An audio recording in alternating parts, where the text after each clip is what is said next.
La question morale aujourd'hui, comme dans tous les temps de bascule du monde, est un repère et est un repère pratique, concret, est un repère politique. Ce n'est pas une question de belles âmes et de belles idées. C'est au contraire une question d'efficacité. L'irréalisme est du côté de la force et de la puissance. D'abord, au principe de cette catastrophe, il y a la violation de quelque chose qui concerne le monde entier, l'égalité des droits, d'où qu'on vienne, sans distinction d'origine, de condition. Ce principe-là est un principe politique. Le défendre moralement, c'est faire de la politique. Et deuxièmement, il y a derrière cette question de l'égalité violée et dont les Palestiniens sont les victimes, il y a un principe éthique qui est politique. Le refus de l'indifférence, le souci de l'autre. Toute cause d'émancipation part de ce souci de l'autre, y compris le souci de celui qui m'opprime. C'est sa force par rapport à l'oppresseur. Alors oui, la question morale, elle s'impose. Elle s'impose de 4 façons. D'abord, sur l'origine de ce conflit. Il n'y a pas 2 camps qui se valent. Depuis 75 ans, nous, l'Europe, et nous en sommes les premiers comptables. Nous avons, en entraînant tous les camps victorieux contre le nazisme, nous avons réparé un crime absolu, celui de génocide, un crime contre l'humanité, contre les Juifs d'Europe. Nous l'avons réparé en commettant, en laissant commettre, en laissant perdurer une injustice. On ne répare pas un crime par une injustice.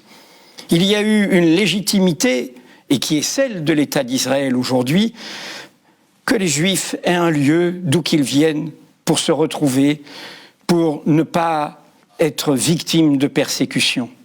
Mais ils ne seront en sécurité que le jour où sera réparé le fait que l'État d'Israël a été créé en même temps sur une injustice vis-à-vis des Palestiniens, ceux qui ont été chassés et ceux qui, renvoyés à l'anonymat des réfugiés, sont aujourd'hui un peuple qui a droit à un État, qui a droit à vivre normalement comme les Israéliens. Deuxièmement, ce principe moral s'impose à l'État d'Israël. Et il y a de nombreuses voix au sein d'Israël même qui le disent. Depuis 1967, Israël est pris dans la gangrène de la question coloniale. C'est une gangrène qui pourrit tout le corps vivant. Le colonialisme ne civilise pas, il ensauvage.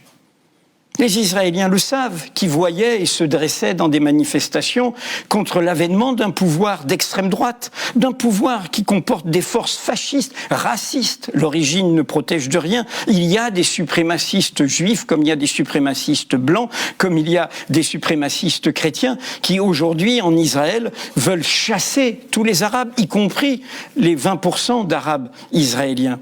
Et donc, la démocratie israélienne s'est rendu compte qu'à force d'avoir été aveugle, indifférent aux autres, voilà ce qui y arrivait. Voilà ce qui y arrivait à force d'accepter ce fait colonial, cette idée qu'un peuple puisse en dominer un autre. Et bien dans ce cas-là, ce peuple lui-même devient son auto-oppresseur et il produit ce pouvoir dont aujourd'hui tout le monde le sait. C'est M. Netanyahou le premier responsable de ce qui est arrivé le 7 octobre. Lui, la droite du Likoud et l'extrême droite, ses alliés. C'est eux qui ont joué le Hamas, c'est eux qui ont accepté son financement, c'est eux qui, d'un groupuscule né de la première intifada, en ont fait une force politique dominante. Pourquoi ? Pour empêcher l'État palestinien, pour diviser le camp palestinien, pour minoriser les laïcs. La pluralité palestinienne dont Yasser Arafat, au sein de l'OLP, était le garant, avec la place des chrétiens, avec la place de toute la diversité du peuple palestinien, alors que l'idéologie du Hamas est une idéologie d'unicité autour d'une identité unique islamique. Enfin, troisièmement, ce principe moral, et depuis toujours, dans tous les combats de l'émancipation, s'impose aussi au camp palestinien. Et c'est bien pour ça qu'il ne faut pas barguigner sur la condamnation des tueries de ce but de guerre fixé aux militants et aux milices du Hamas, de créer des tueries contre des civils, des tueries abominables qui, dans la mémoire juive, ne peuvent qu'évoquer les pogroms qui ont été à l'origine de la création du mouvement sioniste et du souhait d'un foyer national juif. Le camp de l'émancipation, qui est en l'occurrence le camp de la Palestine, aux côtés duquel nous sommes ici, car le droit, c'est à eux qu'il faut le reconnaître. Le camp de l'émancipation a pour devoir d'avoir une morale supérieure que le camp qui l'opprime. Le camp qui l'opprime se discrédite et sa violence légitime une violence de résistance en retour. Mais cette résistance doit montrer qu'elle est capable de fraternité, qu'elle est capable d'avoir même l'objectif de libérer le peuple qui l'opprime, de le libérer du pouvoir qui crée cette violence. La leçon du combat de l'ANC en Afrique du Sud avec Nelson Mandela a illustré ça. L'ANC a commis dans les années 80 des massacres contre des civils. Elle a publié une autocritique. Et dans la foulée de cette autocritique, Mandela a mené son combat pour la nation arc-en-ciel. Pour dire qu'il n'était pas là pour chasser ceux qu'il avait opprimés dans le régime d'apartheid effroyable, mais au contraire pour les libérer d'eux-mêmes de cette idéologie qui les enfermait, et c'est ce qu'il a défendu. Ces débats ont traversé le mouvement indépendantiste algérien, quand il y a eu, face à la terreur de la répression française, de la torture, des crimes abominables qui ont été commis au nom du drapeau français, il y a eu des attentats contre des civils. Et à ce moment-là, certains s'en sont inquiétés. S'en sont inquiétés en disant, en faisant cela, cela va avoir des conséquences sur nous-mêmes. Et on le sait tous. Le FLN algérien a perdu sa pluralité. Les militaires, les jusqu'au-boutistes l'ont emporté jusqu'à assassiner la plus belle figure de cette histoire, Aban Ramdan, qui a été tué par les siens, pas par le colonisateur, et à produire un régime de parti unique. Frantz Fanon le disait. L'auteur des damnés de la terre, dans ses réflexions sur la violence légitime du colonisé face au colonisateur, s'alarmait en disant que c'est une violence de nécessité. Ça ne peut être du tout une violence d'absolu, et surtout c'est une violence qui doit avoir conscience de sa limite, parce qu'elle est faite pour libérer, elle n'est pas faite pour opprimer, donc elle n'est pas faite, en l'occurrence, pour tuer des civils. Enfin, dernier point, cet impératif moral s'impose à nous ici même.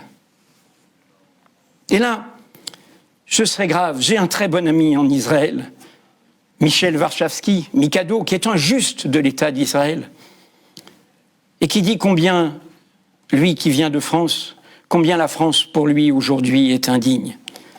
Ce n'est pas seulement que la France a oublié une position d'équilibre, une position de principe justement, une position d'éthique politique. C'est que la France, ses dirigeants actuels, depuis Sarkozy, depuis Hollande, et l'actuel président est en train de nous entraîner dans la guerre des civilisations, est en train de prendre prétexte de ce dramatique conflit depuis 75 ans et de sa non-résolution parce que justice n'est pas rendue aux Palestiniens, est en train d'en prendre prétexte pour nous entraîner dans la guerre des tribus, dans la guerre des communautés, dans la guerre des identités, dans la guerre de tous contre tous. C'est un crime. C'est un crime sur ce qu'est la France, c'est le pays d'Europe qui a le plus de liens avec le monde arabe et le monde musulman, du Liban à la Syrie, à l'Égypte, en passant évidemment par le Maghreb et l'Afrique subsaharienne, et c'est un crime contre nous-mêmes.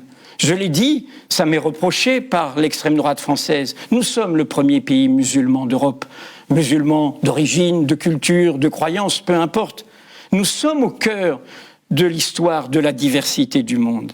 Et c'est pour ça que Mediapart, nous tenons sur cette question d'éthique et cette question de morale.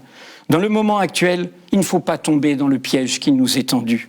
Il faut défendre la relation, défendre cette entraide profonde qui est plus forte que la force et que la puissance, qui a conscience de la fragilité du monde et de l'humanité. Mediapart.